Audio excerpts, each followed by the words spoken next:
নমস্কার, আমি অর্পিতা। অর্পিতার খামখেয়ালি গল্পে আরও একবার জানাই সকলকে স্বাগত। আশা করি সকলে খুব ভালো আছেন, আমিও ভালো আছি। আজকে পটলের একটি রেসিপি ভিডিও নিয়ে আপনাদের সামনে হাজির হলাম। সম্পূর্ণ ভিডিওটি দেখার অনুরোধ রইল। প্রথমেই আমি দিয়ে দিয়েছি সরিষার তেল। সরিষার তেল একটু গরম হলেই ফোড়নে ব্যবহার করেছি শুকনো লঙ্কা, তেজপাতা। শুকনো লঙ্কা তেজপাতায় ফোড়ন থেকে বেশ ভালো যখন স্মেল বেরিয়ে এসেছে তখন ব্যবহার করব গোটা গরম মশলা, এলাচ, দারচিনি, লবঙ্গ। এক্ষেত্রে এলাচটা কিন্তু আমি মাঝখান থেকে একটু ফাটিয়ে নিয়েছি, আপনারাও তাই করবেন, না হলে গরম তেলে দিলে ফেটে চোখে আসার একটা সম্ভাবনা থাকবে। ফোড়ন থেকে যখন দেখছি খুব ভালো স্মেল বেরিয়ে এসেছে, পরবর্তী উপকরণ ব্যবহার করব রসুন। এক্ষেত্রে দেখতেই পাচ্ছেন আমি কিন্তু রসুন গ্রেট করে নিয়ে নিই। এখানে আমি রসুন কুচি করে ব্যবহার করেছি। যখন আমি পটলের সম্পূর্ণ রেসিপিটি তৈরি করা হয়ে যাবে তখন রসুনগুলো এরকম একটু কুচি কুচি আকারে থাকবে।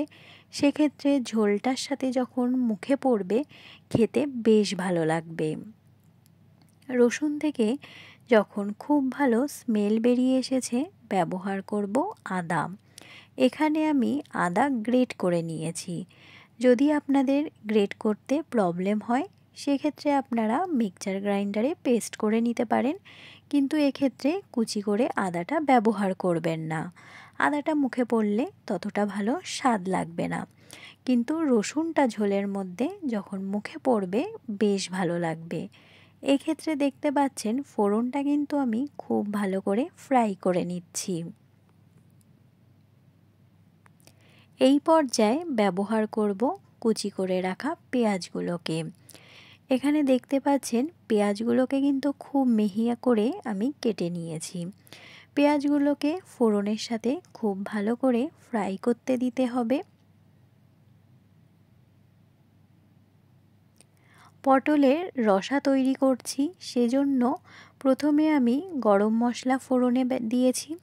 দেখতেই পেয়েছেন যখন আমি ভিডিওটি শুরু করছি তার আগের ক্লিপে, দেখতে কিন্তু এই রেসিপিটি অসাধারণ হয়েছে আর খেতেও বেশ ভালো স্বাদ হয়েছে। এই পর্যায়ে ব্যবহার করব পরিমাণ মতো লবণ। লবণ দিয়ে পেঁয়াজটা আরও কিছুক্ষণ ফ্রাই করে নেব।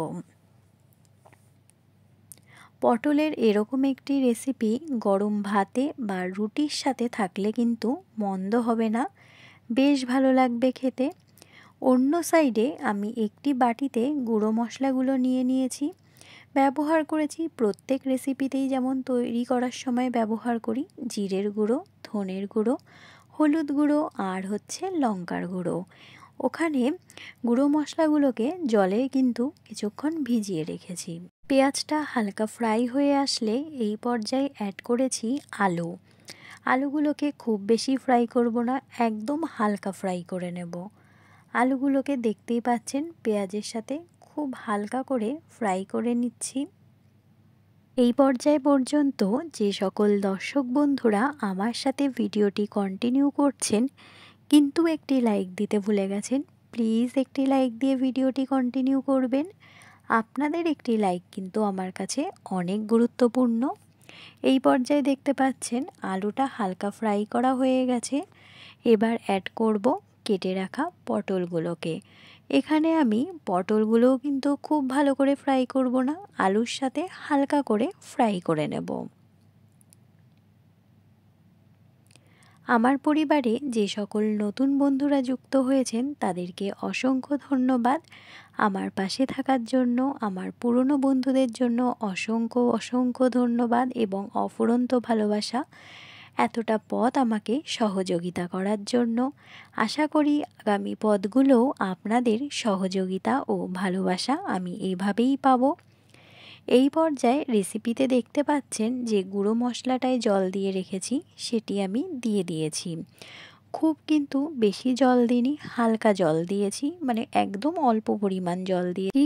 এবার মশলা সমেত এই উপকরণগুলোকে বেশ ভালো করে কষিয়ে নেব। তারপর আমি ঝোলের জন্য জল অ্যাড করব। গুঁড়ো মশলায় খুব অল্প পরিমাণ জল দিয়েছি, সেটুকু জলই আমি এখানে দিয়েছি সবজি সমেত মশলাটাকে ভালো করে কষানোর জন্য।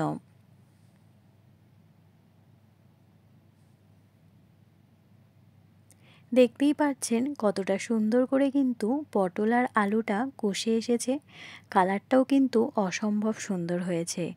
এই পর্যায়ে আমি কিন্তু কাঁচা লঙ্কাটাকে গ্রেট করে ব্যবহার করেছি, সেই ক্লিপটা আমি ভুলবশত ডিলিট করে দিয়েছি, তাই জন্য আমি অ্যাড করতে পারিনি।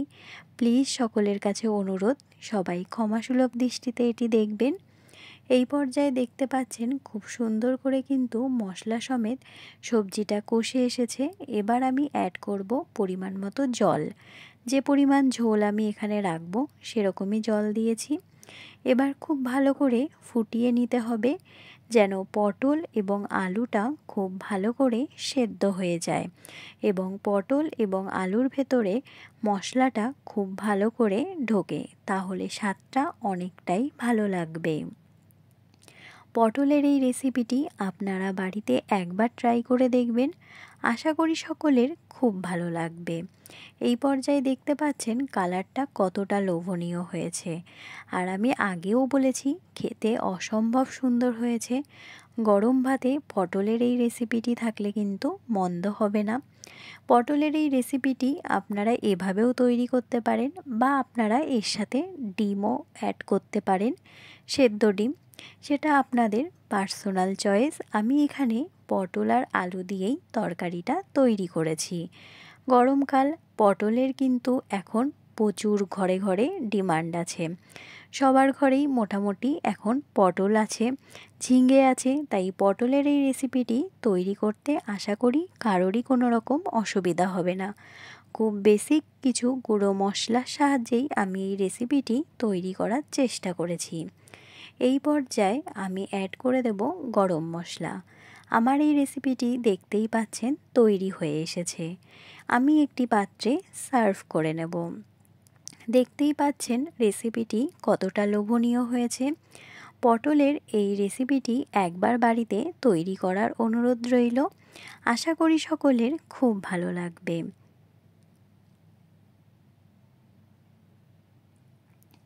আজকে তাহলে আমি রেসিপি ভিডিওটি এখান থেকেই শেষ করছি। অন্য কোনো দিন অন্য কোনো ব্লগ ভিডিও বা রেসিপি ভিডিওর সাথে দেখা হবে। ততক্ষণ সকলে ভালো থাকবেন, সুস্থ থাকবেন, নিজেদের খেয়াল রাখবেন, অন্যদেরও ভালো রাখার চেষ্টা করবেন। আজ তাহলে এখান থেকে বিদায় নিচ্ছি। নমস্কার।